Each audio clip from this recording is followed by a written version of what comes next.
No help. Oh, look. Hello.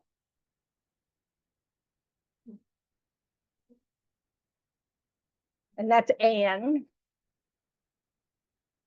And I can't remember his name. Terrible. Okay.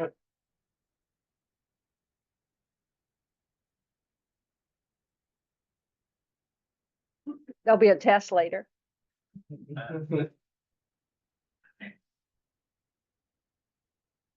But now you can't say you didn't know anybody there. We also have Gina online at home, and we have Marianne at home, and Esther, and Cecilia, who used to be able to come to the center when she lived in Florida, and Nana, and Deepa, and Sherry. Hi, Sherry. How you doing?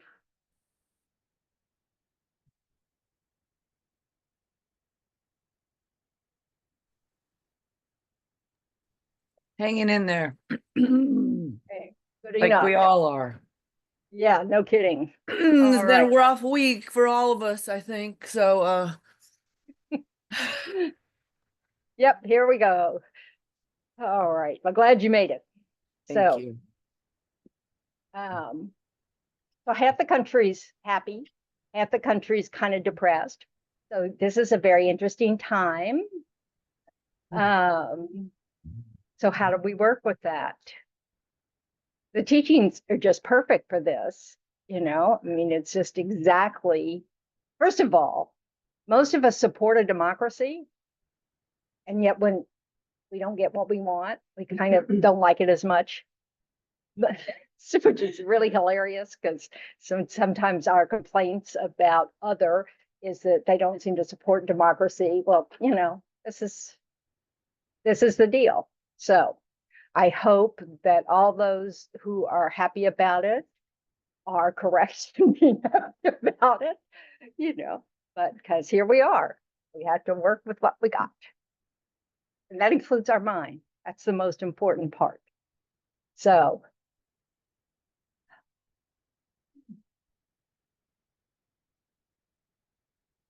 when I went on a walk this morning, after I'd said some prayers and things, I was going to listen to a part of a podcast, and I couldn't get my earbuds things to work. And I think they needed charging or something. And I thought, well, the outcome of the election's a lot like this. I have what's the similarity between your earbuds not working due to, and not getting the outcome you want and after an election? Suffering, satisfaction. Okay, that's one thing that could be similar. Suffering, dissatisfaction. You got to deal with it. You got to deal with it. Expectation. Well, that's where the suffering, with part of the suffering, but also, can you do anything about To an extent, and it varies for both, I guess. it? Can you do anything about what's happened? No, No, about what's past. Yeah, no. no, you can't do anything about it. So just like I had to keep on walking without the podcast, and I could have made the rest of my walk miserable because I'm capable of that. I could have just gone on and oh, this would be so much more pleasant if, A, I wasn't sweating, B, if I could hear the podcast, So, that's self-created suffering. And that's what the Buddha said we could kind of lessen right away. If we just recognize we're making ourselves upset by trying to change something that's already happened, which we can't do. So often we're trying to control things that are not within our control. Yeah. And there's absolutely no point. So we want to catch ourselves when that's going on with our minds, where we realize I am running a story around my head about something that can't be changed. It's one thing to learn from mistakes because that's appropriate. We go, well, what could I have done differently? Da da da da da. you know, like I've already plugged in my earbuds. So, you know, it's true that the things that we want to learn from any event, you know, but it's like understanding the difference between just going over it because you're mad or because you're sad or because it's just frustrating or because you want to blame somebody, you know, is just generating suffering for yourself and then probably the people around you. So, not wisdom. Did everybody hear me, or do I need, you want me to put the microphone on? With me? Oh. How about you, Debbie? You can hear me? I'm kind of screaming, aren't I? Well, if that changes, let me know. Because I'm happy, I'm not really happy to use it. I won't lie. So, but I will use it happily. Happily. Okay. So, kind of check in with your mind. You know, bring yourself to this moment. We're sitting here. We either feel comfortable or we don't.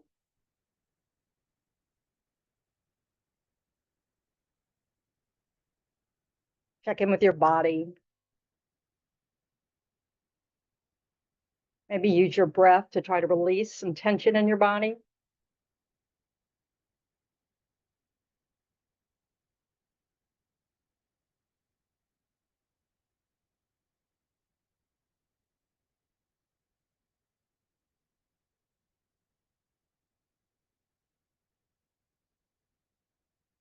And think about the reason you decided to show up.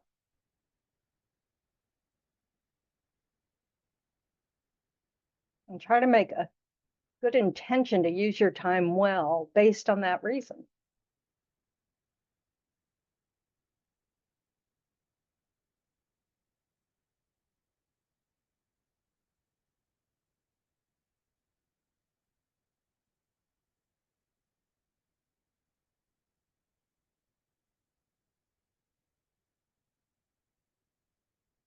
And you can expand that intention to include a wish that it not only benefits yourself, but it will benefit, it'll ripple out to benefit those around you.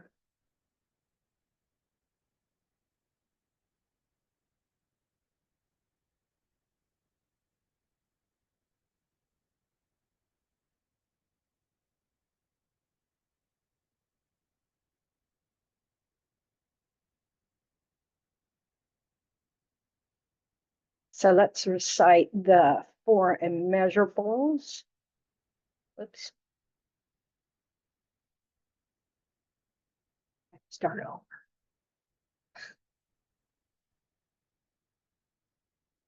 You have to open the book first before you can share it. It's very inconvenient.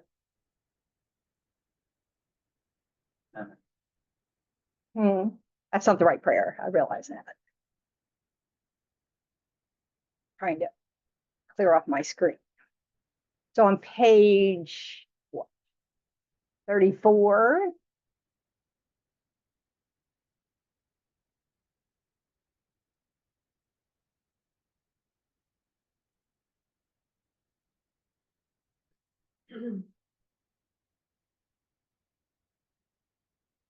So we'll kind of pause after each line.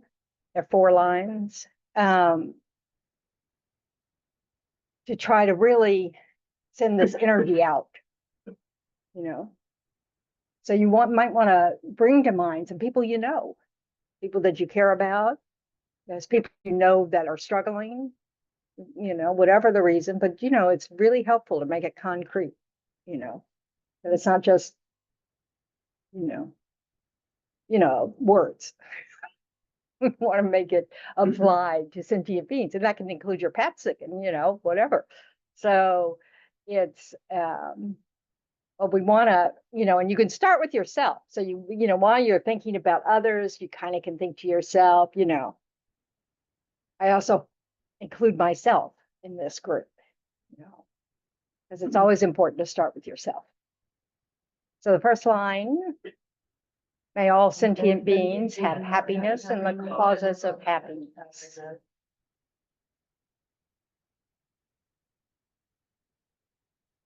Just imagine that sentient beings you've imagined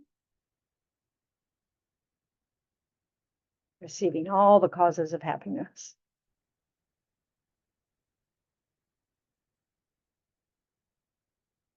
And the second line, may all sentient beings be free from suffering and the causes of suffering. And again, really send out that sincere wish that, that we ourselves are free of suffering, that wish for that.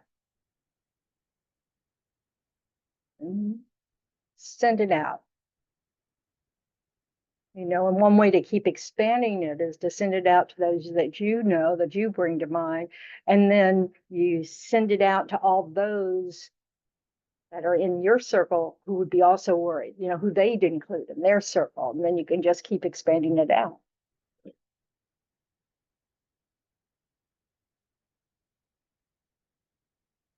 And the third line, may all sentient beings be inseparable from the happiness that is freed from suffering.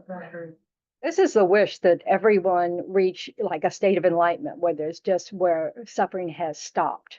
And also for us to feel joy in the happiness of others, as opposed to jealousy or whatever our usual mind state might be. When we want to encourage ourselves to really be happy when others are happy. You don't have to have the same reason for being happy. You can be just happy because they're happy, not for the reason that they're happy. That doesn't make sense. Think of the election. Okay. Next line. May all sentient beings abide in equanimity, free from attachment for friends and hatred for enemies. This is that state of mind that makes distinctions based on whether people help us, whether they hurt us, or whether we perceive that they hurt us or help us, and all the people that we don't know, that we consider strangers. When we know intellectually that all these labels of friend, enemy, strangers changes all the time. Someone we love dearly, we can have parts of the day where we don't like them at all. Oh. And then we have really good friends that become strangers because we've separated in some way. So this mind of evenness, that no matter what the label is, we wish them to have causes of happiness and be free of the causes of suffering.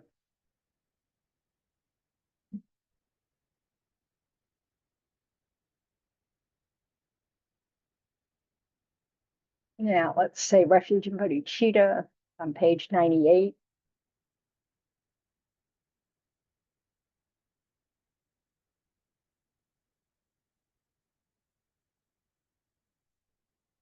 So refuge, like it is in English, Buddha meant the same thing.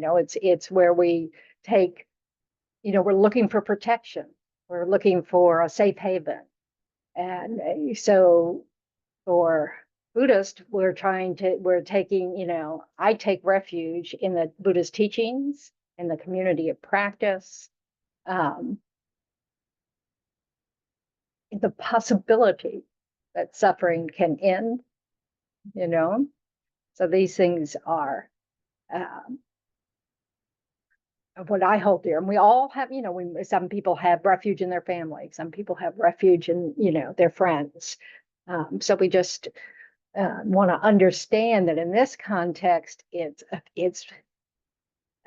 really in the teachings. The Dharma is the true refuge. And the ultimate refuge is when we've integrated the teachings into our body, speech, and mind. I go for refuge until I'm enlightened to the Buddha, the Dharma, and the Supreme Assembly. By the merits I create through listening to the Dharma, may I become a Buddha in order to benefit all sentient beings. I go for refuge until I'm enlightened to the Buddha, the Dharma, and the Supreme Assembly. By the merits I create through listening to the Dharma, may I become a Buddha in order to benefit all sentient beings. I go for refuge until I'm enlightened to the Buddha, the Dharma, and the Supreme Assembly. By the merit I create through listening to the Dharma, may I become a Buddha in order to benefit all sentient beings.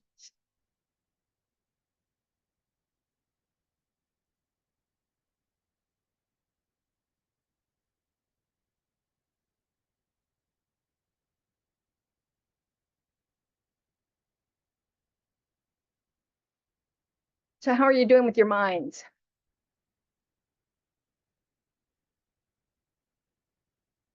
I haven't watched the news all week. That's okay. It's a done deal. I don't want to. So, so interesting. But I really do believe in democracy. So this is the first time a president in years has been elected by popular vote. I'm not thrilled about the choice, but I'm really thrilled that that's happened again. That is just, because it's, for once, we're not relying on just the electoral college to decide the president, So I'm not thrilled. Like do I have to repeat that? I'm not thrilled, but I am happy that, we have the system and I don't want to lose it. And so one of the things that I'm going to have to do in order to take care of my mind is make sure I participate in the things I'm worried about losing because of the change in the administration. So that's one of the things that we all need to keep in mind, is that we can do things in this country. We are free to do things in this country to change how things are done. We can be active in groups, like I'm particularly fond of protecting the environment, so I can find things to help with maintaining the laws we have about that and encouraging more of that. People who are really, so we can find things to do. So if you're worried about, one of the things I heard was that it's, that one advice somebody was given about it was that if you happen to have money, which I'm not one of those people, but anyway, that one thing you can do is give to lawyers who do human rights work and who do, immigration work, who do, all this kind of stuff, because they're helping, preserve the rights of people who might be struggling or might end up struggling. Anyway, regardless of your point of view, I mean, this is just, and it's like, just like, because especially now, we have a tendency, we're having a trend to try to go to the states making the decisions. So more than ever, it's really important to kind of know what's going on in your state and do whatever you can to help, lead it in a direction you'd like it to go, and accept the fact that we're not alone. We have fellow citizens, that we have to deal with. It's just not, like that old thing of, like if I ran the world, it'd be better. It's probably a lie, first of all. I probably couldn't handle all the logistics alone. But it's just understanding that, I mean, this is the big Buddhist teaching about interdependence. We are not isolated. We're actually interdependent on each other. So I also read a story about a guy who's a, big burly not former military, he might still be in the military, but, but sort of a survivalist tendency, and all this kind of stuff. And so they asked him, well, if you're worried about, I don't know, nuclear war or something, what is the most important thing you feel that you should have? And he said, friends.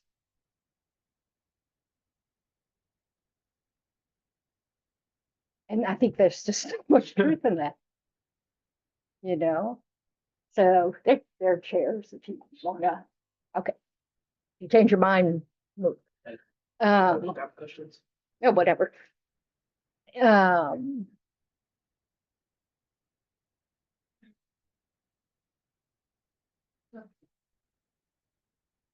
Sorry, Venerable, there's comments in the chats. Should I risk reading them? Thank you. Joe Biden was out. Yeah, it's only Republican presidents that hadn't been elected by popular vote. You're right. Joe Biden was also elected by the popular vote. Question on what you just said. Okay. Two things. Yeah, Sherry. But before I go back to, you had just said that we need friends, which I 100% agree. I think most people would, but I don't quite understand the last part of the prayer, free from attachment for friends and hatred for enemies. Is it the contrast that is the problem? Because I No, think it's the, especially now, all of us are feeling attachment for friends. Like we need to stick together because some of us are yeah, really but and yeah, confused. yeah, I get that. But if you only hang out with people who agree with you, all that's going to do is feed this idea that you are right. It doesn't leave any room open. But most people want the same things. They don't agree on how you get them. Most people want their families to be safe, their kids to be safe, their kids to be educated, that people have, that they get the health they need, health care that they need, those kind of things. So we're not far apart in what are the basic things we need. We may be very far apart over how we think we can get that, So we have to, the idea of equanimity is this idea that we base these labels on whether someone helps us or hurts us. That's not always the same, is it? You like everything that comes out of a friend's mouth, every action you hear that they do, every music they put on the radio, No, those are changeable things.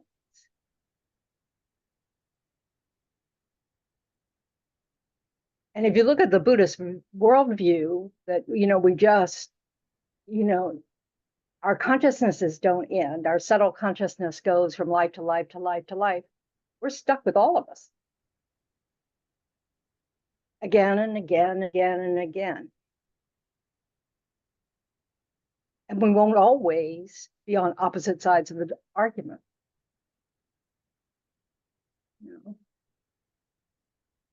Countless causes and conditions came together to make us to have the opinions we have now. And that's true of every single person. So it isn't that. This isn't about the actual concepts that people have.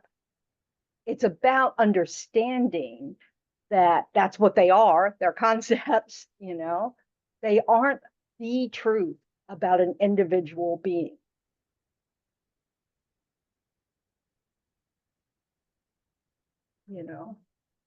All these beings, according to the Buddha, have Buddha potential. Every single one. Does that mean they're all acting in ways that will cause their Buddha potential to ripen? No, neither do I. But the only thing I have control over is how I'm thinking, and I don't have much control, and what I say and what I do. I can't make other people do what I want them to do unless I use weapons. And I don't want to do that. And I don't want a world in which that's what we do. So it isn't that we don't want to do our best to help each other, treat each other well, to treat each other fairly, to treat each other, with respect and courtesy and humanity, all those things. And it doesn't mean we're going to agree on every issue. It just means that I see you. You're another human being. Or you're another animal being. That I don't want to kill all my enemies. What does killing all your enemies do? Creates more enemies. Creates more enemies. You think you'll run out? Really? Do we think we'll run out? Have you ever noticed how, like I've noticed with me in computers, the faster they get, the more impatient I get? That happens with a lot of stuff. You know, the more cushy we find things, the less we can tolerate the uncushy parts. Hmm? New standards. New standards, that's right. And they're not all good for us. You know, they actually feed some negative habits, like you know, learning how to tolerate discomfort is really important in order to tolerate strife, in order to tolerate, you know, like if you want to be an activist, it isn't easy work. You know, yeah, and you're not going to get most of what you want every day. You know, because that's why you have to be an activist. So, you know, I mean, that's part of the deal. So it's this understanding that people helping us is temporary. So labeling them as friends doesn't have much meaning. You know, because if we really look, friends are usually people we want to hang out with. Do you understand what I'm saying here? Maybe. What am I saying here? We like people that think the same as we think. Well, yes. Makes it easier. So who does it leave out? Anybody else? And how many is everybody else? Lots. Pretty much all sentient beings, you know. So our whole definition of friends is what's in it for me. What do I get? How does that work with interdependence? Everyone's helping you in some way, but you just don't, yes. Everybody's helping us I in mean, some not way. Everybody, but Yeah. there's a lot of, we don't know, we have no idea who built this structure that we're in, but Or the clothes They're you helping wear, or us. the fabrics Yeah. you have, or the car you have, or the earbuds you have that you forget to plug in. You know, well, we're using self-centeredness as our gauge. You know, I'm going to hang out with these people because they do the same things I like to do. Now, with really good friends, we're occasionally willing to do something they like to do, even though we don't like to, but they want company. Well, it's kind of, we have to be pushed, kind of. Like usually we're married to them. Everybody else, we kind of go, nah, you know, so, you know, this is the thing, right? So really understanding that the Buddha is trying to get us to recognize this self-centered attitude has shortcomings. And we've talked about many of them. So what's one shortcoming when we decide someone's an enemy? I'm sorry? Anger. Yeah, it's a condition to be angry. What else? Putting them in a You box. avoid them. What? Sorry, that we're putting it in the box, like whatever bother us, it's like they are that 24/7, and that is not true. Right? So we put them in the box, enemy box. Here they are in the enemy box. Guess what? When you need a friend, you don't open that box. So you've missed an opportunity. You have no idea if that person might help you out. That person can also be a teacher as well, right? If the enemy, like, well, how do I relate to them? How could I be better? You should kind of perhaps be best practices grateful because they could help you teach patience and understanding and empathy. And It's in fact, it's more than that, isn't it? It's the only way we do it. Are we generous and nobody needs anything from us? Are we patient when there's nothing that makes us, you know, be patient? This is really an important aspect that we want to kind of integrate into our being, is this idea that all of our good qualities are dependent on others. And some of our best qualities are dependent on people that we don't like at first glance. That causes some sort of difficulty where we have to kind of rise to the occasion to be able to help or be patient with or be generous towards, you know.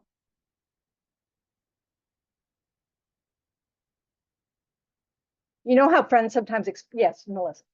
You were speaking the other night about openness and Tibet Buddhism, and there's not openness if it limits your perception and narrows your viewpoint. Right. And that's what labels do. Like you said, putting it in a box, there's boundaries all around and obstacles. Yep. In every direction. Yes. Thoughts, open spaciousness.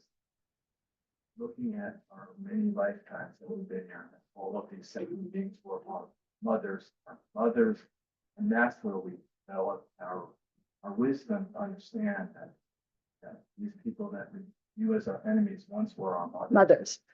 And that's remember that if you have a Buddhist view. Yeah, if you have a Buddhist viewpoint, that's the other big view. Is if we had been existed for our consciousness since beginningless time. So there are no new people being created. There are no new minds being created. They're all the same mind. It's just mosquitoes become human beings become mosquitoes. We go up and down, back and forth, spiral around, whatever, actions we're practicing, is what determines our next birth. So if that's the case, I mean, it's hard to get your mind around beginningless time. I will grant that. Everybody has been our friend, enemy, stranger, has been our mother, has been our child, has been, everything, every relationship you can think of, we've had with everybody. Everybody's been our lunch. Isn't it? Because we've been fish, so, this. So that's the big view. So if you're way not anywhere close to there, that might not help you. But being able to see that the differences between us, I mean, and like one thing is everyone has had a mother.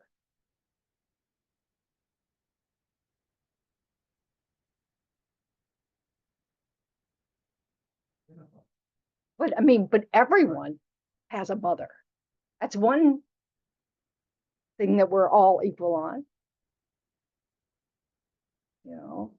We tend to focus on all these differences that we have. Everybody's been a helpless, defenseless baby. Everybody hasn't had the same conditions when they were babies. That's going to change their point of view.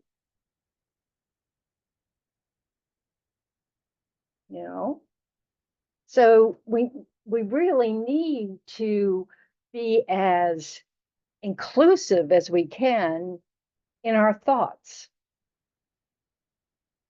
So what are the ways in which someone that we don't like or don't agree with or don't whatever, how can we turn that into the opportunity? Yes, Tom. If I'm not mistaken, I think part of the teaching is also that you've been that thing that you object to, Yes. right? Yes, that's the karma teaching.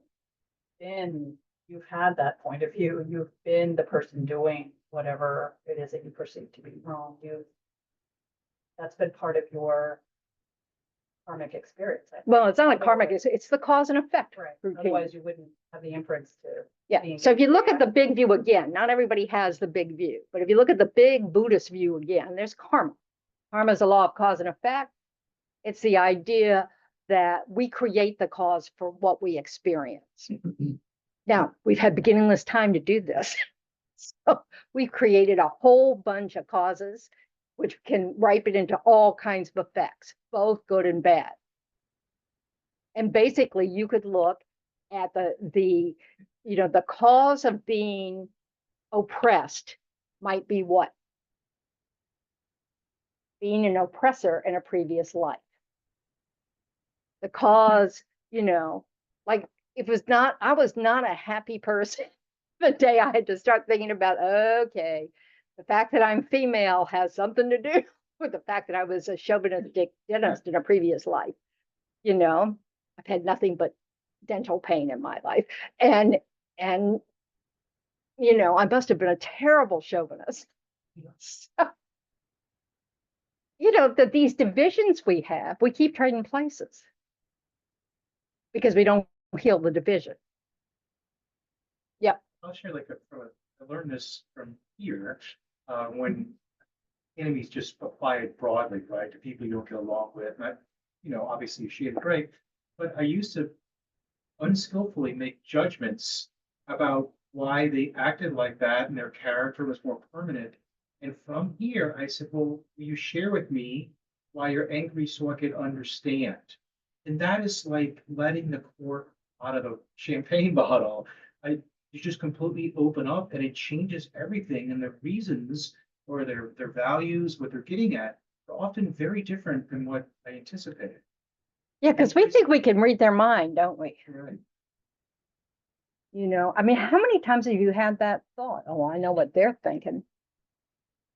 Normally wrong. And I'm off way off. Yeah, and we almost never find out because we don't follow through. We don't ask,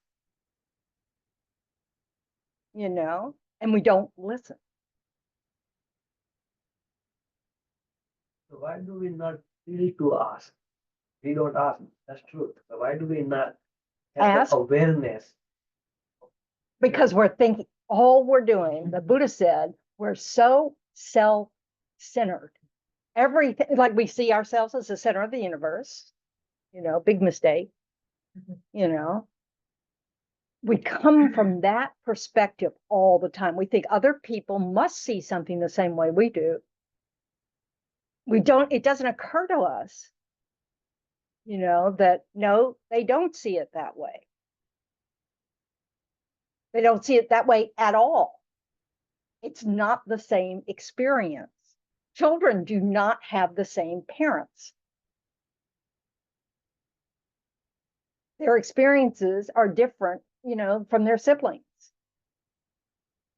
They have similar experiences, but you can bet they do not have the same experience as you might have had in that same family. Because it's all from everybody's point of view is this narrow, self-serving point of view. So we feel, so we have to really look, what is it I'm worried about? What am, if I ask, how'd you come to that conclusion? Whatever you ask, what, it's just whatever. You have to be careful because whys are very dangerous questions because whys make it seem like they have to justify and it's not fair. So why is not a good question? No, you have to learn better speech and I'm not the best. So, because, it's like when somebody asks you why did you do that?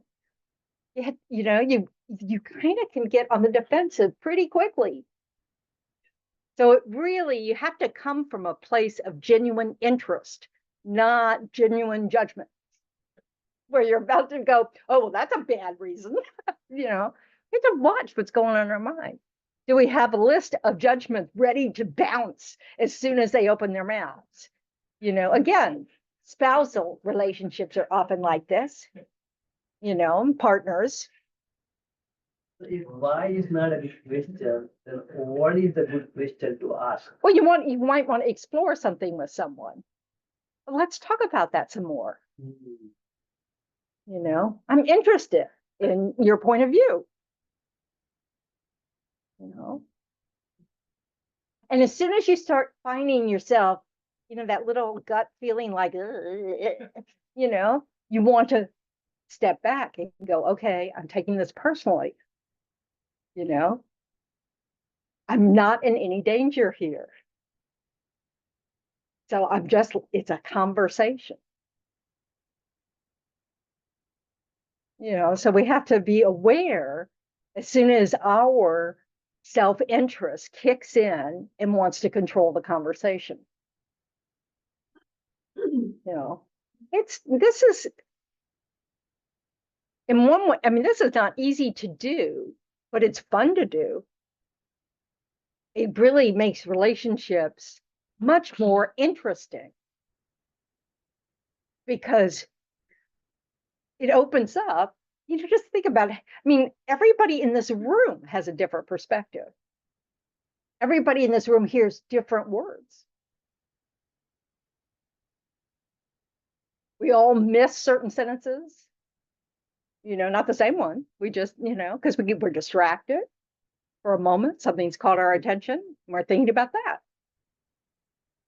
Other times we just literally can't hear something that's being said because it's just not acceptable. So we just don't listen, you know. Also, you have to, I like what you said, that you have to take a genuine interest. Yeah. You have to make sure that's the mind that you have, a mind of equanimity and of really wanting to see the person. Yeah. Because I think a lot of people, us, approach things with, you know, let me just let them get their thing out so that then I can clarify things for them. Yeah. And because I'm coming from a more enlightened view. I will see that a change their lot opinion. On the left. politically, you know. Yeah, absolutely. So I think you really have to come at it with an open heart, which is what you're saying. Yeah. In a sense that, you know, you're not in any elevated position as to this person. Right. And You're not their teacher. that they may have a kernel of truth or more in their stance. I mean, Yeah. You know. It's so important to understand that since actually most people have the same desires, you know, to have enough money, to have enough safety, to have enough for their children, to have enough, we're not starting from like, we're not Martians, you know? It's not like, what is that book? Oh, book, Mars and Venus. Yeah, it's not like that. You know, so we actually have a lot in common, but we interpret things differently. We have different experiences, you know. I mean, it's just fascinating. And I've been fortunate enough to have a stepmom who disagrees with me on everything. But we became really close when we were taking care of my dad together. So we really needed each other and we really depended on each other. And we just, you know, we just survived the whole thing together, you know, kind of thing. But we still disagreed on it. Well, so she's really good at having conversations with people who disagree with her. I mean, in the sense that she's genuinely interested in others' points of view. She's not there to listen to just tell you you're wrong, you know, really open to it. She's also 95, so she won't be around to teach me much longer. But it's just, you know, it's been a fascinating experience for me to be, you know, I'm very opinionated in case you hadn't noticed. But, you know, to be able to have conversations with someone I feel safe with that are completely opposing my points of view about the world. And then discover, well, maybe they're not completely opposing. You know, it's so interesting. But it's our relationship's so much better because we talk about that stuff. You know, it's more full. We know more about where we're coming from. You know, she can tell me that like I shouldn't say that because I'm a Buddhist nun. And I'll listen. So anyway, but it really comes, and so what does all that come back to? Your question, you know, not your statement, is that we have to look into our inner mind, what's going on with us before we can have a valuable conversation with someone else. And that's true all the time. Doesn't matter whether they agree with you on most things or not. I mean, the truth of the matter is if we're not present to listen, if we're only listening to wait for that pause so we can say our stuff, you know, it makes, there's no conversation. There are two monologues going on. you know. And we stay divided. We can't see the commonalities if we don't try.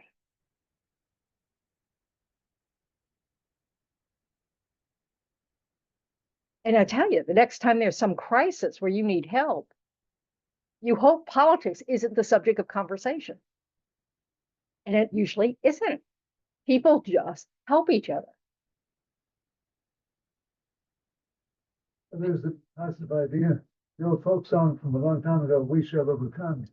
The accent of the word we, Yeah, simple thing. it matters how we speak and what words we choose.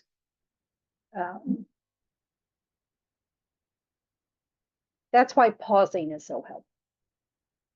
You know, slowing down our speech to kind of pause and think about it before we say the thing or react, you know, just to, you know, let me take this in for a second, you know, because we're so habituated to certain actions and certain of speech as well. I mean, you know, not just our thoughts, but then, and then we say things, and if we would really listen to what we've just said, we might not be too pleased with our choice. You know? So we want to see that, and we want to go slowly enough to be able to be aware of these things as they're happening so that we have more control over what unfolds. And again, doesn't mean we can control the other half of the conversation. No matter how skillful you are with your speech, with your thoughts, you might say something that distresses someone else. That's a risk we take all the time. You know, because we don't know what's going on in the other person's mind in that moment, or what's happening in their lives in that moment. It's just so important to allow our awareness of that to be supported all the time. We need to remind ourselves of these things all the time. Don't assume, you know, don't jump to conclusions. Wait. You know, it's really important. You know, and so it's helpful if you reflect on experience you've had in your life where you were just totally wrong about what somebody was thinking, you know. B, that you made some assumptions about somebody that you found out were just wrong, and you know, and that, oh, it changed your whole view of that person. Because you learned something you didn't know before. And it made other things make more sense. You know, these things matter. And we're doing it to them too. I mean, you know, we're all miscommunicating, you know, blah, blah, blah. It's amazing anything gets done in my mind. It's really is remarkable considering how we are not computers. So when people use words, we don't have that search engine that says, you know, oh, that means this. You know, so we misuse words. We think it means one thing and somebody else thinks it means something else. We have tones in our voices, and if we're from different countries, we can completely misread the tones of voices. You know, so it's tricky. Texting is a big part of that today. Texting, Testing. when we text people. Oh, text. Oh, yeah. I shouldn't be allowed to text. It's like, I can't, well, first of all, it takes me too long because I try to make a complete sentence, you know, and like, that's a mistake. But it's, yeah, I mean, you know, the shorter our forms of communication, the more it can go wrong, you know? Like I've discovered years after I moved away from Australia that we told time differently. So they use things like 6:30, you know, whereas I said 6:30. Now they knew what I was talking about because of TV, because of movies, as Americans everywhere, you know. But I had, you know, they didn't correct, they didn't say, you know, and they didn't use the word like the expression 15 of 6 or something like that, you know, at all. So they never knew what I meant when I said stuff like that. And our translator used to have to, you know, when we were talking about the measure of something, and so it's up to, and including the next thing, because they meant something different at all.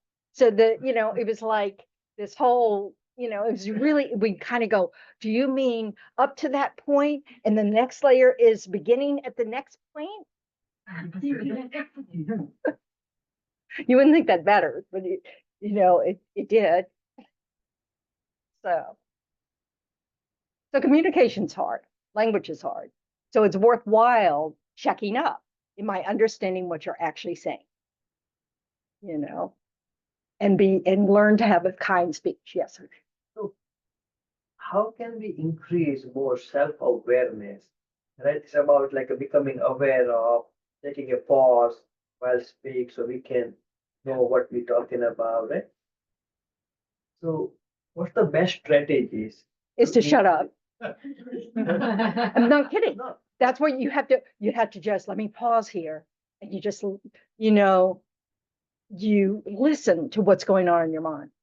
no, I know, shut up if you are 100%. That's the first No, my thing. question is, how do you want to become aware of becoming silence, right? You have to choose.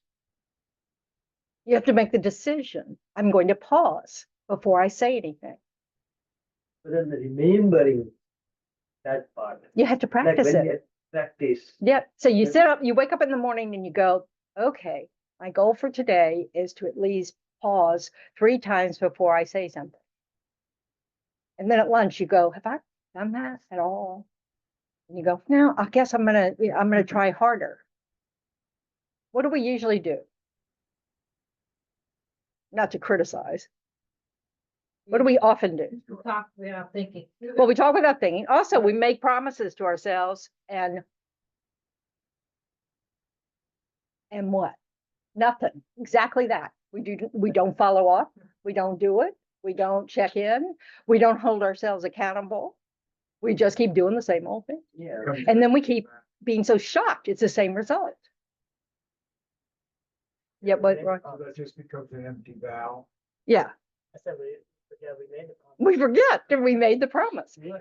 So what you have to do is do it every day, Yeah, and mean it. And that means you have to sit there until there's a part of your heart that moves a little because you regret having spoken too quickly in this example. I'm too quick to react. yeah. I don't really listen. And then you have to think that's caused harm, not just to me because I, whatever, but I've also caused harm to others because I've misunderstood them. And you have to mean it. You have to feel the pain of that to give yourself the resolve to follow through. Yeah. You have to make it a habit. You can do it with less effort. Yes. Yeah. Yeah. And so at first you have to keep reminding yourself. You put it on your phone. Don't forget to pause. It seems idiotic and childish, but it isn't. No. This is why we use these tools for children when they're learning all sorts of stuff. We need to do it too. We are busy people. So we need hints, and we need to think about what we want to work on. We might pick something like, I'm not going to get angry every time I don't get what I want or something. I don't know. And then you realize that's too big.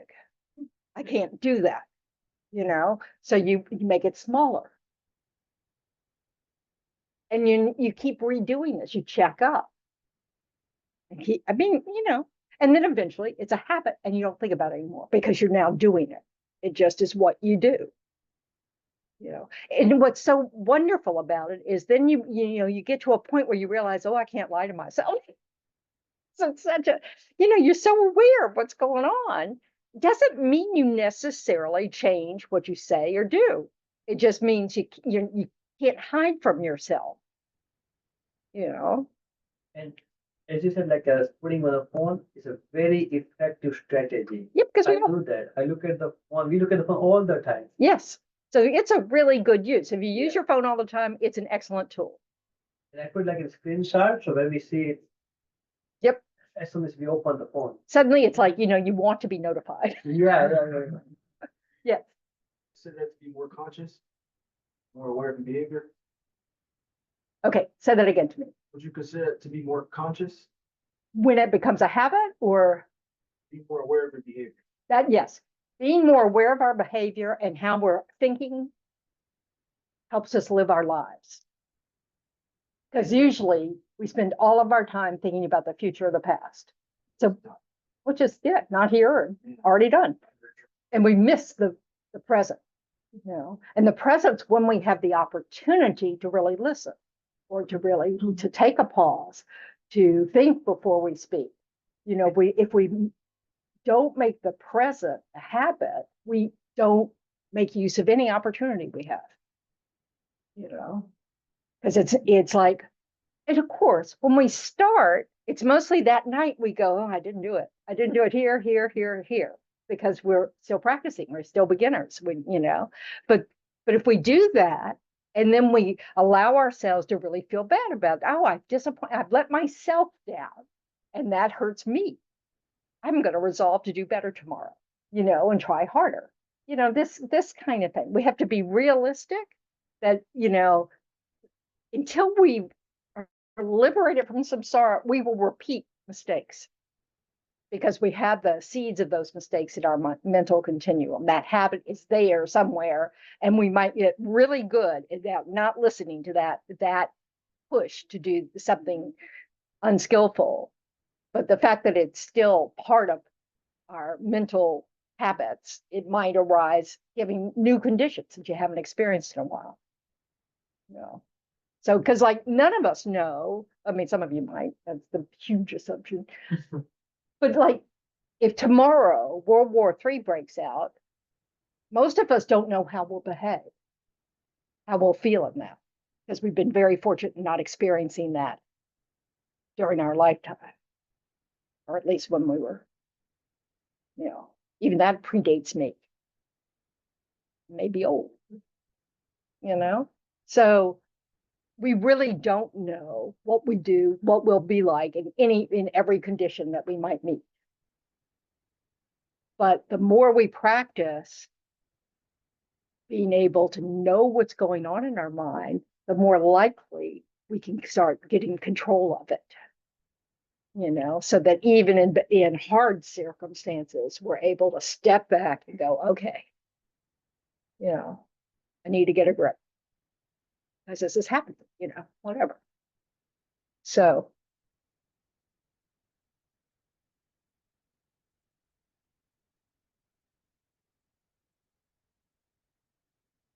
it's so interesting when you think about people like His Holiness the Dalai Lama, who says that he greets everybody as if they're an old friend. And partly that's based on this Buddhist idea that we have life after life after life after life. So he's met you before, you know. But also it's that openness, that open heart that says, this person can teach me something. This person I might be able to help.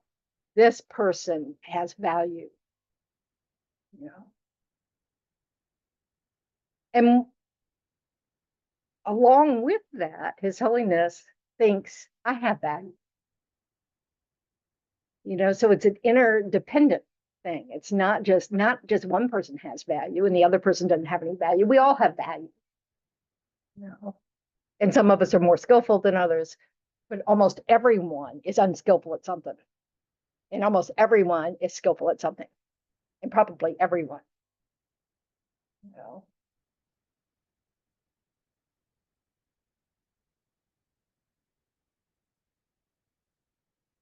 Sherry, did that help at all understanding this equanimity thing? Okay. Equanimity is not about liking everybody. We have preferences, just like we have for food. You know, oh, I prefer to eat this than that. I like the taste of this rather than that. We also, with people, with things we do, with activities, all that stuff, we all have preferences. This isn't about having to like everything. It's about opening the door so you can find out you like a lot more than you think. But it's just it's this understanding that preference isn't worth much. You know, it's like icing on the cake or not icing on the cake, depending on your preference. You know, it's this, the less we have preference, probably the more content we are. But preference really isn't the problem. What's the problem? What causes us actual difficulty? Not preference so much as what? Is attachment. So what's the distinction between attachment and preference? Exaggerating the qualities of the thing we prefer. Yeah, it's attachments when you take something you like and then you exaggerate its good qualities. And you think happiness lives in it. You have to have that. Yeah. You know. So food's the easiest thing to see how irrelevant it is, you know, how, you know, because we all don't like the same thing. So deliciousness is not in anything. You know, we might think, I mean, you know, I really do think there's some ingredient called deliciousness that you add to chocolate, but it's not true. You know, and intellectually, I know that it's not true, but I'm always shocked when somebody doesn't like it. And I try to kind of like go, okay, I know that's true. You know, but that just shows you how much I practice being attached to that particular flavor. And of course, it's not the flavor because in some other world it'd be something else, you know, who knows. But so the preference isn't a problem, whether it's dislike or like. It's when we exaggerate the qualities of the object. That's what we mean by when we say something, we superimpose on something, on an object, qualities it can't have. It's impossible for it to have. You know, like a bottle named Deliciousness in its ingredient list. Yeah. Would you consider preference to be temporary? Yes. So you actually be open-minded to find out truly that good or not? It's just temporary, period. It's like our tastes when we're children are different as from our taste as teenagers that are different. And then when you get really old, your taste buds change too. I mean, so it's just like all through life. Evolve, Hmm? it evolves like over the time. Yeah, I mean, and then there are days where nothing tastes good. Yeah. You know? And then there are days where everything tastes good. This is why I loved Infatuation, because everything was good, you know? You know, I mean, it's just crazy. But then we get attached to it and we really think that we have to have that object in order to be happy, or we have to be separated from that object in order not to suffer. And it's not the object's fault, it's the way we are perceiving it. You know? And again, doesn't mean you have to go to every football game just because your partner wants you to go. You know, it isn't about that. It means you can choose whether you're doing something that isn't your preference because of some other reason, like being generous to your partner. You know, Last night, my neighbor was really blasting music on the other side of the wall, and I don't even know who he is, but it was like really loud and music I'd never listened to. But then I had like a moment where it was like, maybe, you know, that's how he deals with discomfort. Like I wouldn't do that, like for Netflix or something, but, and I thought, you know, we're probably the same on some level. yeah. So that's excellent, Debbie. I mean, yeah, because yes, if we can take that, that's a pause. Well, let me think about this differently. Okay, so my neighbor's playing this music really, really loud. You know, maybe that's a response to discomfort. You know, it's not my response, but it says, and if you have compassion for it, then maybe you don't worry about it. You know, if it's, you know, past your bedtime and you have to go to sleep to get up, you know, to be able to care for people tomorrow at work, you might knock on the door and say, hey, you know, I appreciate your, you know, loud music, but I'm having trouble falling asleep. Could you tone it down just a touch, you know? So, and they can say what? Sure, and not do it. Yeah, they can say, yeah, right. Yeah. Yeah. You know, I mean, so the fact that but if we don't ask, No chance. There's no chance. Yeah, like going back to what you were saying Yeah. 20 minutes ago, right? Something Yeah. we don't ask. We have to provide the opportunity, to let them know that this is, it's too late at night for me for this, Yeah. And they may also need some time to kind of ruminate on it, right? If you're asked something Oh, yeah. kind of not nice, and then that other person will go back in and say, you know what, maybe I should have handled that a little bit more skillfully and better. And like, you know Absolutely. what, 5 minutes later, they'll try. Yeah.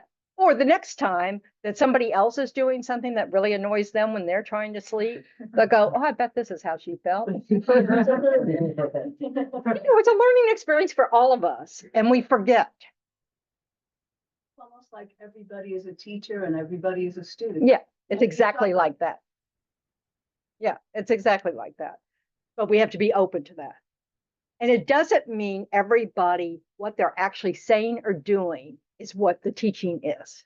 It could be that what they're saying or doing is the teaching that don't do that. It's not like everybody's doing everything right all the time. Most of us aren't. Most of us are being unskillful in our speech, unskillful in our driving, but but making a judgment about what's going on in the person's mind it's overreaching. There's no possible way what's going on in their mind. I love the story in what's his name?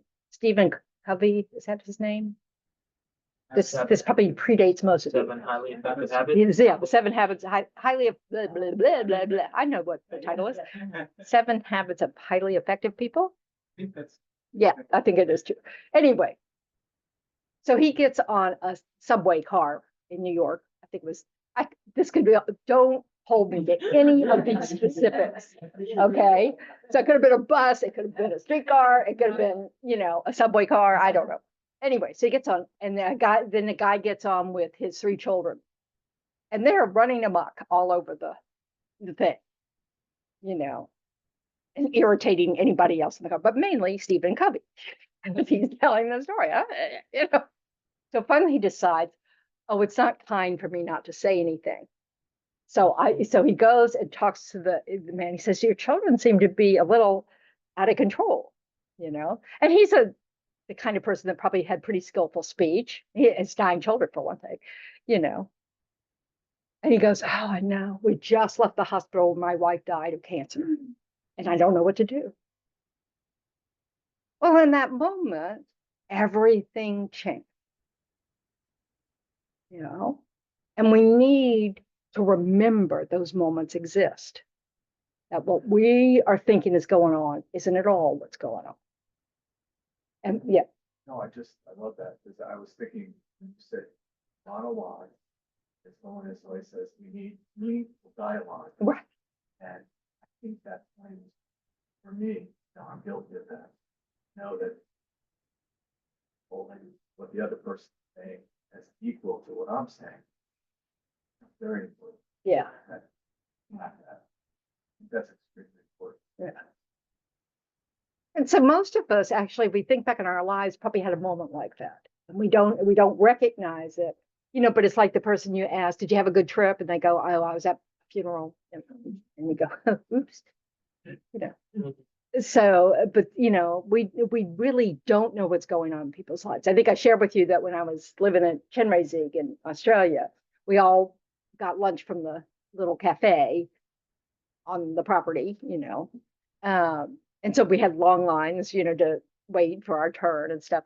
And so the conversations you'd hear in line, because this is a Buddhist center and a kind of a retreat center, but also people would come for Wednesday morning teachings and stay for lunch.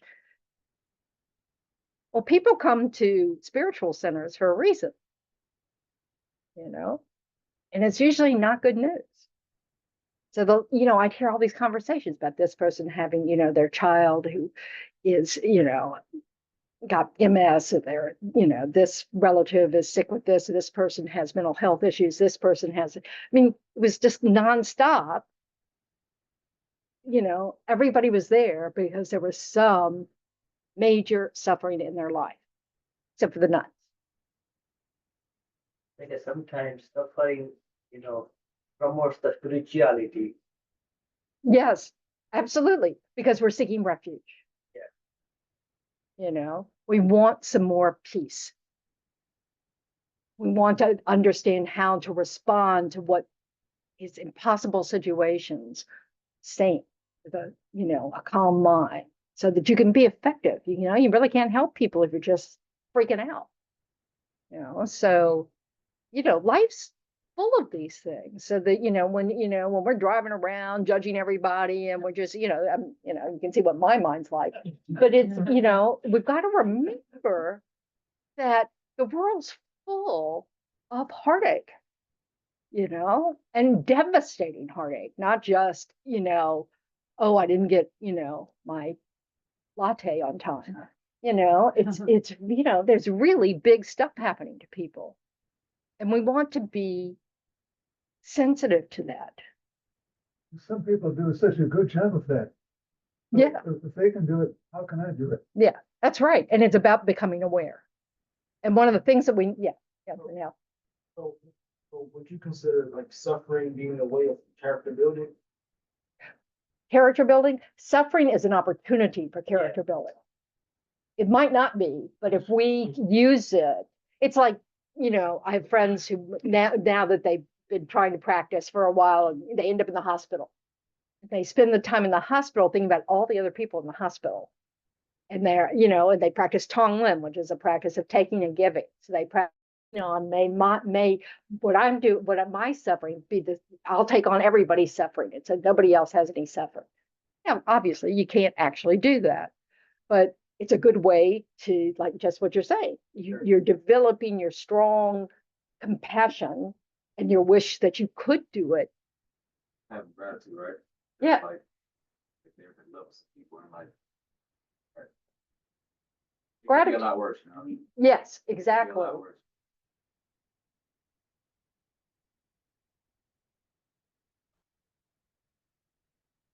Yeah. That's right. And that attitude, that those reminders we give ourselves bring us some peace.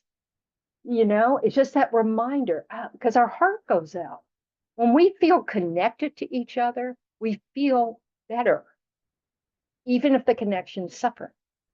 There's that thing of like, this is what it is, but I'm not alone. That this is what, we have friends, we have people we can rely on, or we should make friends and try to be able to rely on, that kind of thing, because it's in, Some people don't have that. right. And that's one of those things you have to remember. Like I know that my lack of friends is my fault. I don't pick up the phone and say, hey, you want to go for a walk? I'm notorious about not doing that. So that's my responsibility. Other people are in situations where it's just not a chance. Yeah. So I just want to verify. I have a hard time trying to see things sometimes, but I'm doing very good at it. But is it true that there's a bright side to every situation? There can be, in the sense of we can learn something from every situation. And that's all. It doesn't remove the suffering. The fact we suffer and we can't prevent, loss, that's going to happen. That's part of what being able to tolerate little losses will help us deal with big ones, just because if we can't tolerate even minor inconveniences, when those inconveniences become a big deal, and it's not just, it's an obstacle now that, we can't handle it. We're angry all the time, or, we think it's not, life's not fair, when in fact it's happening to everybody. This is the thing. So is there a bright side? The bright side is we can learn from it. It can help us get closer to our spiritual goals, but it doesn't mean the event itself is any less horrible. Do you believe that there's a reason for everything? In karma, the Buddhists taught that we create the cause for our experiences. So if we want to quit suffering, we need to quit creating the cause of suffering. And the cause of suffering is harming others. And not helping not, all the other things. Yeah. I just have a little bit of anecdote. I'd like to hear how you interpret this. I just came back from overseas and we went to it's for like a volunteer thing. We went Uh-huh. lunch at a school for the blind, and the kids came out, and it was very moving to see this. And he's saying, "You were my sunshine," and I started crying, and it was overwhelming to see this. And I thought to myself, literally, quite honestly, I thought, how can there be a God that allows children to be like this? That seems so immoral to me. And I'd like to just hear how you frame that from the Buddhist context. The Buddhist concept is that nobody does that to anybody. There's no one out there judging us, punishing us, Why would those children because in some previous life they created the cause. seem so pity? You know what I mean? Like, Nobody's doing it to them. They created the cause. It's just cause and effect, cause and effect. We keep thinking that the end of this life is the end of a certain karmic stream. It isn't. I guess it's kind of a fusion of the Western. What we kind of- Yeah, and you have to, and Buddhism does not, Yeah. this idea of punishment, reward, none of that. All the Buddha said was he learned that our positive actions don't lead to suffering. That's why they're called positive. That's why they're called positive. Negative actions lead to suffering. But it's not instant karma. There's no such thing. It's interesting too, when they had the one child who could see would hold the hands of two other blind kids and they would walk with each other. And those blind kids were happy and laughing and enjoying themselves. And it was, They created the cause for that. yeah, we were upset and they were happy. And I was like, wow, that's, It shows your mind, doesn't it? yeah. This is the thing. We have habits of mind, we have habits of speech, we have habits of action. And we see it in kids all the time. You see the kids of one family and they're not the same. All the kids, all the siblings, they have different habits. They brought them with them. I know it's just it's a huge view. Yes, Nick. Explain, like I'm in my life right now, right?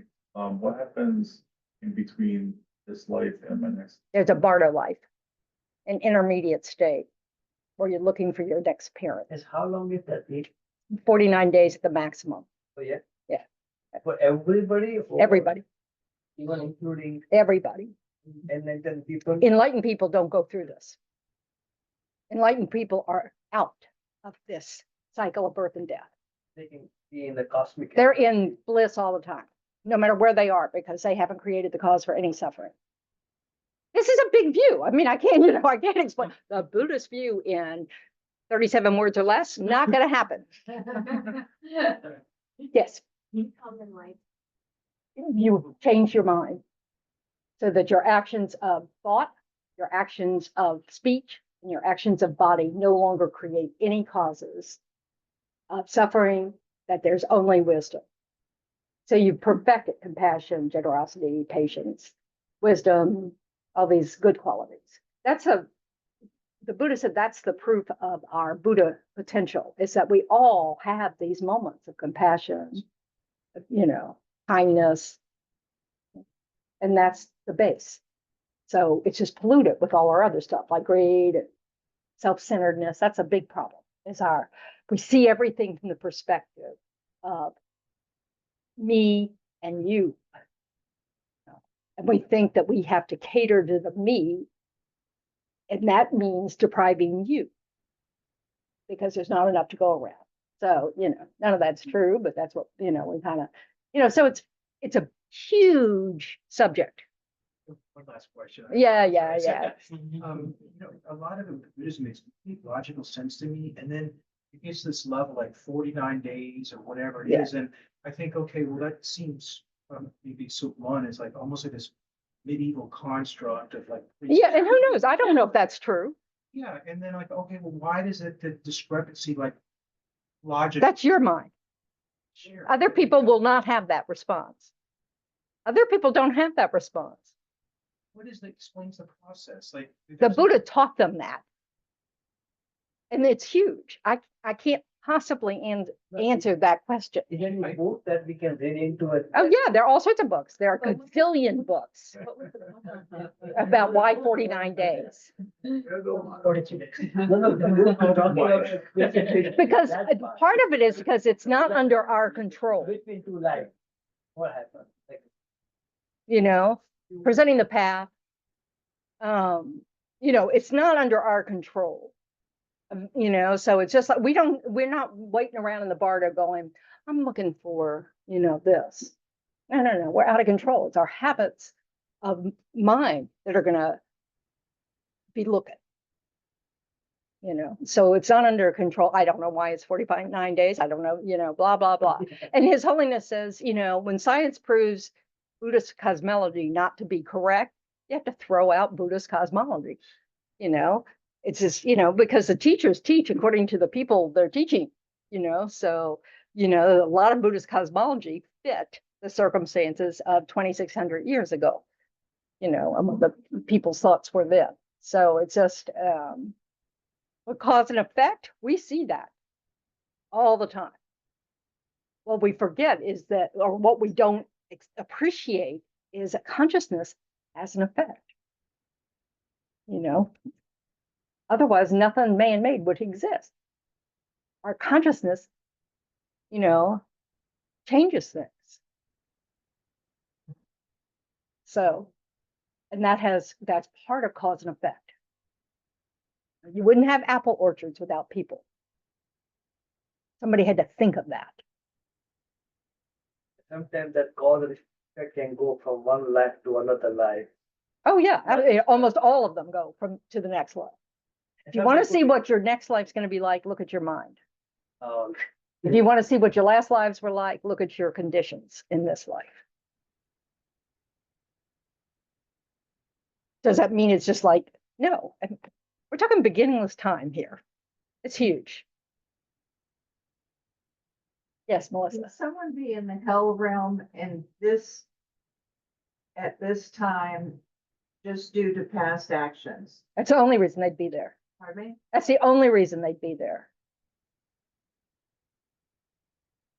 Yeah, it's not permanent.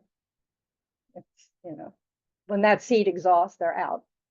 So When that seed to go to the hell realm is exhausted, they're out of the hell realm. Their next life won't be in the hell realm. it varies in time. Yeah, depends on the action. Hitler's probably still there. Hitler's probably was Still there. in the hell realm. Because he has a hell realm for every person he's responsible for killing, which is all of those people. So there is a. Yeah, but it's not permanent. There's not a heaven really. They're God realms, where you get everything you like and you're just exhausting your good karma and then you crash. These questions are huge. So all I can tell you is read something. Good job, you did a wonderful job. Yeah, you don't know that. Wait till you read something. Then you'll say, oh boy, she left out this huge thing. So A lot of questions across the spectrum for you today. yeah, this is fun. Okay, so we're done now.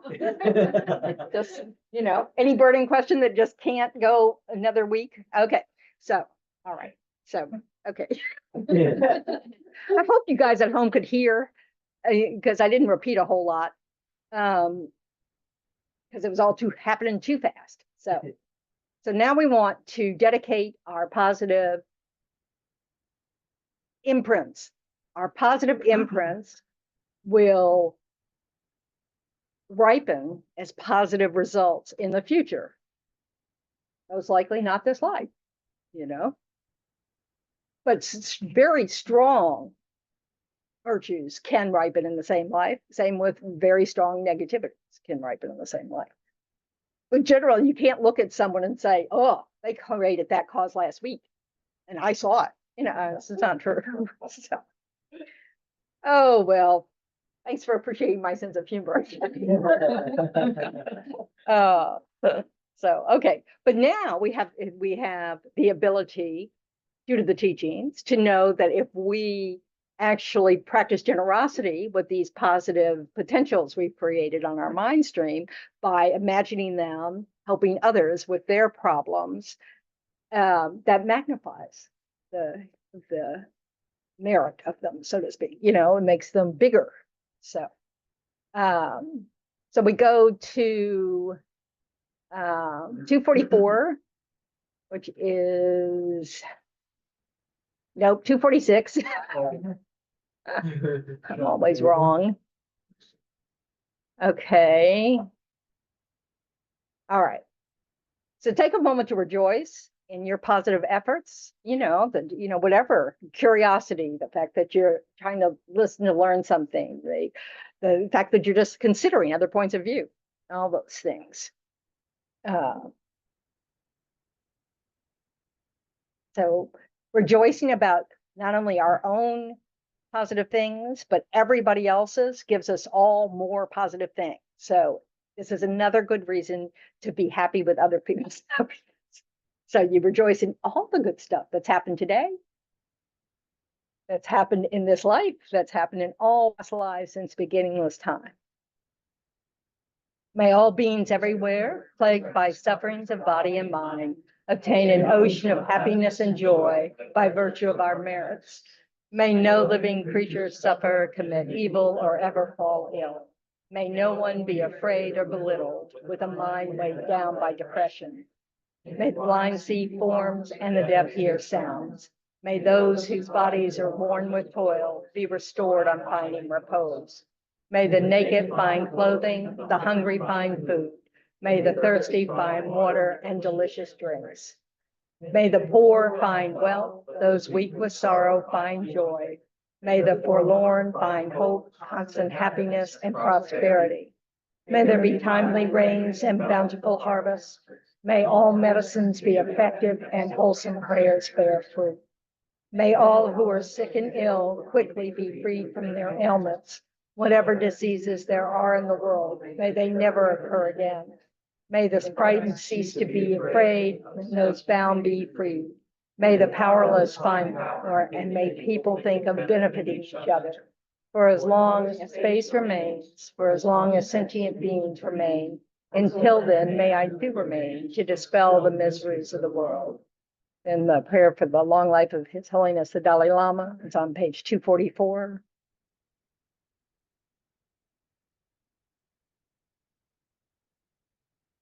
In the land encircled by snow mountains, you are the source of all happiness and good.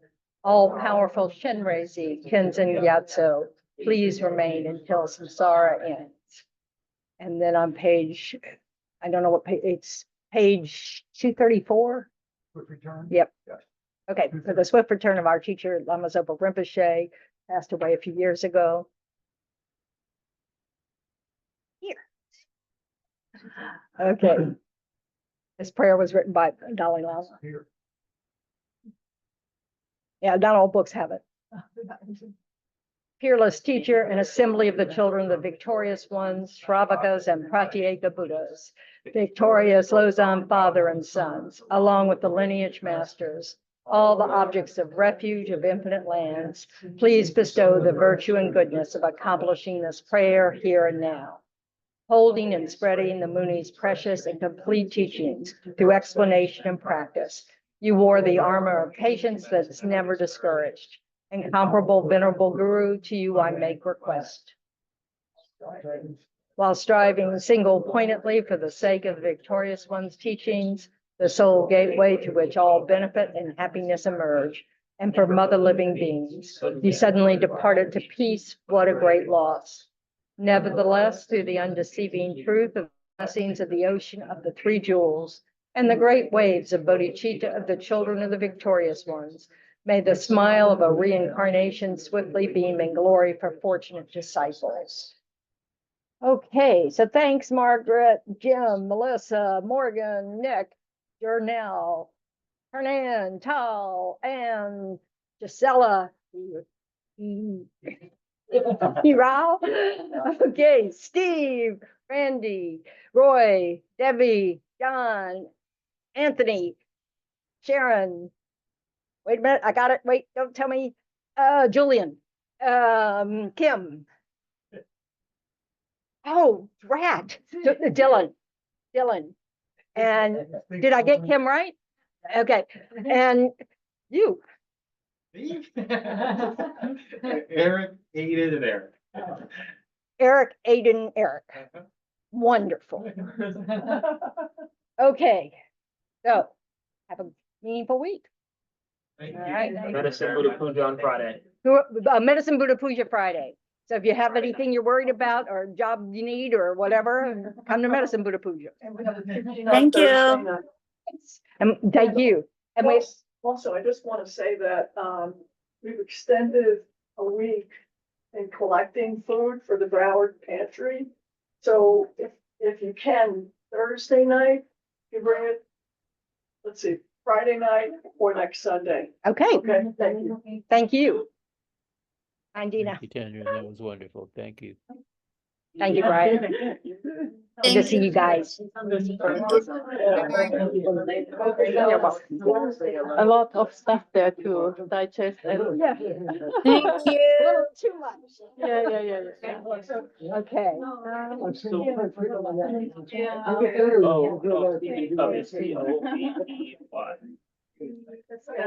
Doing okay? Okay, bye folks. Thank you. Banana, Thank you. Goodbye.